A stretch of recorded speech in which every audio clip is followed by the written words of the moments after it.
මං කවදා හරි දවසක අහන්න කැමති වචන කීපයක් තියෙනවා. මිනිස්සුන්ගෙන් අහන්න කැමති වචන කීපයක් තියෙනවා. ඒකේ තනියම ගේමක් ගැහුවා බං. මං ඒ වචන ටික අහන්න හරි ආසයි අයියේ. අපේ ජීවිතේ කවදා හරි දවසක අපි ආපස්සට හැරිලා බලපුවාම අපිට කියන්න ලස්සන කතාවක් ඉතුරු වෙන්න ඕනනේ අයියේ. ඉතින් මේ කතාව ඇතුලේ ප්‍රතික්ෂේප වීම, බිඳ වැටීම්, කලකිරීම, රැවටීම්, විවේචනයට ලක්වීම මේ හැම දෙයක්ම තියෙනවා. ඒ හැම දෙයකින්ම පස්සේ ඔයාව හොයාගන්න ඕනේ. ඔයාට ආදරය කරන්න ඕනේ. ඔයාගේ ගමන නොනවත්තා ඉදිරියට යන්න ඕනේ. අන්න එදාට පුළුවන් මුළු ලෝකෙ මුණක් දිනන්න. අපි හීන දකින්නෝනේ.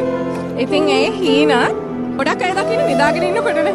හැබැයි මට හීන දකින්නවත් වෙලාවක් නැතුව නිදි මරාගෙන S2 අර දැකපු හීන තියෙනවා.